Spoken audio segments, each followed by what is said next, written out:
Magandang araw mga kaibigan. Bigyan natin ng opinion, reaction ngayon itong post ni Kipi Chu 49 minutes ago. Sabi niya, a reader sent me this.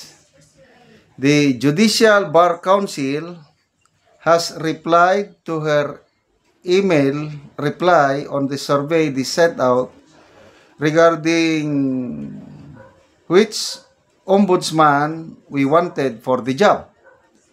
Kaya huwag kayo magreklamo pag si Rimulya ang kinuha kung di kayo nag-vote, ha? So, kailangan nating mubotar pala. Okay, ito. Basahin ko itong inattach. Republic of the Philippines, Judicial and Bar Council, Manila, Office of the August 19, 2025. Dear Madam, this pertains to your email on 15 August 2025 opposing the application of Secretary of Justice Honorable Jesus Crispin Rimulya for the position of Ombudsman Vice Honorable Samuel R. Martires. Please be informed, ito na, action kagad that the Judicial and Bar Council Chairperson and the officers of the GBC ex officio and regular members were provided a copy of your letter for their information and consideration. Likewise, we furnish Honorable Rimulya with a copy thereof pursuant to Section 3, Rule 4 of the 2020 revised GBC rules. Thank you for your kind attention. Very truly yours. O, yun na. Nako, maganda pala yung maraming mag-vote. Ako gusto kong mag-vote sana, kailang hindi ko alam. Nawala na yung survey. May link noon, pinost ng Supreme Court, at yung mga marunong, yun ang nag-vote. Marami pa daw tinatanong doon eh. Ako, hindi ako marunong. So, kaya sa mga marunong, please lang, mag-vote kayo. Kasi ito, ang ganda inaksyonan talaga. So, kung maraming email o maraming magpadala na opposing the application of Secretary Rimulya, baka may magagawa. Kasi nga, may kaso na siya doon. Wala pa namang dismissal.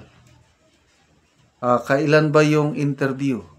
I think September 2, 2025, 9 to 12 a.m. ang interview ni Secretary Boying Rimulya sa GBC for Ombudsman.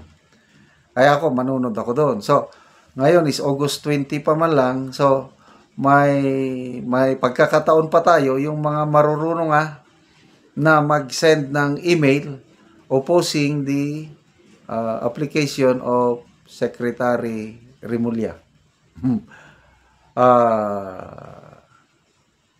Ito lang. Palagi kong nababasa yung mga post ni Mr. Rigoberto Tiglao. Makipagpostahan ako, sabi niya.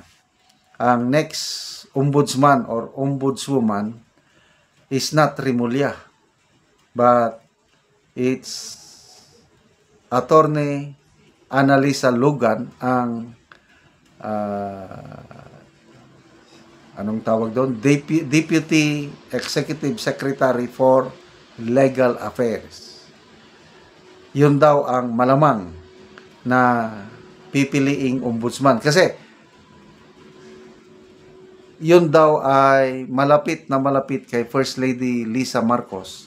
Dahil yun ang unang recruit ni First Lady Lisa, Attorney Lisa Marcos, sa kanyang law office. So matagal na silang nagsama. So, sa 17 applicants for ombudsman, dalawa lang ang galing sa executive department. Itong si Secretary Rimulya at yun si Deputy Executive Secretary Annalisa Lugan. Dalawa lang sila. So, lumalabas na hindi makakasigurado na maging ombudsman si Secretary Rimulya. Kaya lang kung ang mapili naman yung si Attorney Logan, sabi ni Mr. Tiglaw, uulanin daw ng kaso sa ombudsman si VP Sara. Yun ang nakikita ni Mr. Bobby Tiglaw. Kasi kung hindi nila kayang tanggalin si VP Sara through impeachment, ang next plan nila is dito, kasuhan ng kasuhan si VP Sara ng kung ano-anong kaso sa ombudsman. Okay. So, anyway, tayo naman, mga taga-supporters ng mga Duterte, magdasal na lang po tayo na ang members ng, ako, naniniwala ako sa independence ng judiciary natin, itong Judicial and Bar Council. Na, kasi, ano pa sila eh, yun, sandali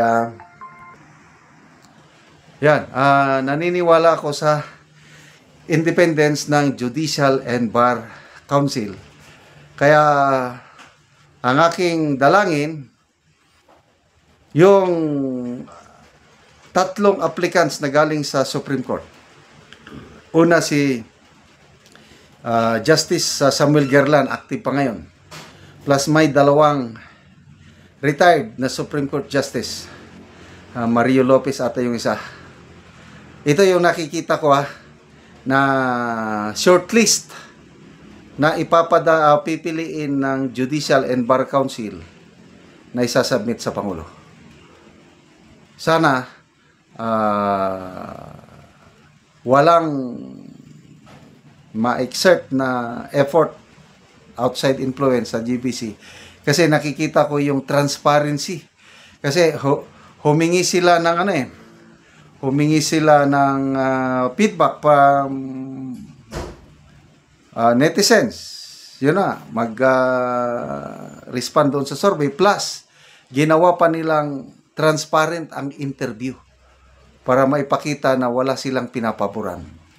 So, yun po ang aking paniniwala na magkakaroon tayo ng isang patas na ombudsman.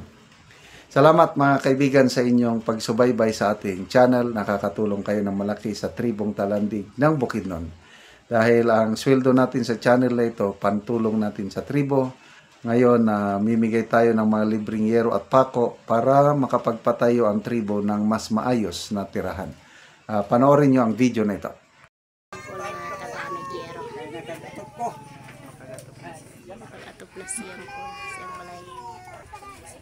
Nani kada ko sa buslot na balay ni Angkol sa tagaan ng Moguero. So mga dagko na gid kayo ang buslot.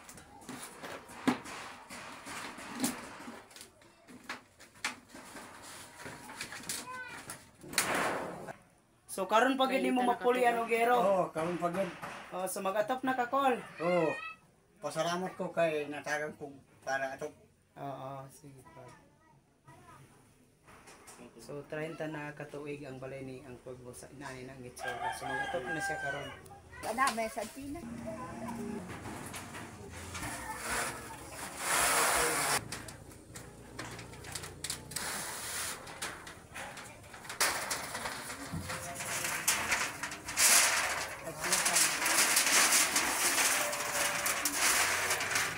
Ora kaaway.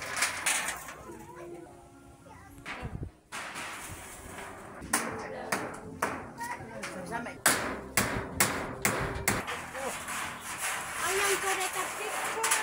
So nagpasalamat si tatay kay Salamat nakatop sa na gid siya. Ginoo inom sa barat. Kay sa kanay ang ay abo ba. Sa nagtabang ng Moguero. Kapal da man. Uy, andam kadanggaw sa Karon naman na gid ang balay ni auntie og ni tatay. So kuan na gid siya, nakaatop na gid sila sa ilang balay.